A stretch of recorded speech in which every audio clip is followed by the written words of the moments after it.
Rosa Parks, Equal Rights Leaders.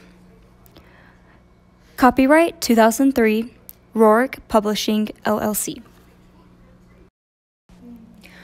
Rosa Parks is famous as the mother of civil rights movement. She's a very brave woman.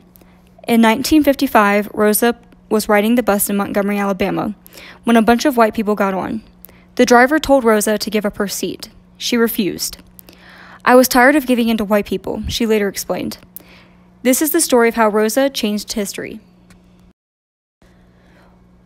When Rosa was growing up, African Americans were not treated like white people. If a white person wanted a seat on a bus where an African American was sitting, the African American had to give up that seat. White people and black people were not allowed to sit together. Rosa was born February 4th, 1913 in Tuskegee, Alabama. Her mother was a teacher and her father was a carpenter. They named their baby Rosa Louise McCauley.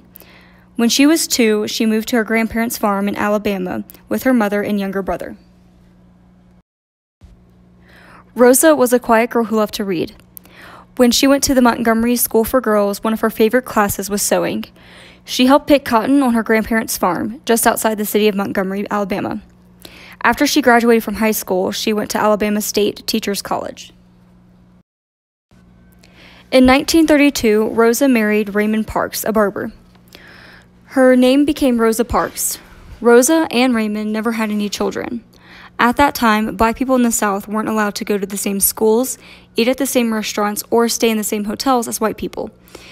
Rosa and Raymond knew this was wrong. Rosa and Raymond wanted to change the laws that treated African Americans like they weren't as good as whites. They joined the National Association for the Advancement of Colored People, also known as the NAACP. In those days, African Americans were called colored people because they were a different color than white people. On December 1st, 1955, Rosa was taking the bus home from her work at a Montgomery store. White passengers got onto the bus, and Rosa refused to give them her seat. The bus driver called the police, and Rosa was arrested for breaking the law. The judge found her guilty and said she had to pay a fine of $10. Rosa knew that this law was wrong. After Rosa's arrest, African Americans said they would not ride the bus unless they could sit wherever they wanted. They called this a boycott. Led by Dr. Martin Luther King Jr., a minister and civil rights leader, the boycott lasted more than a year.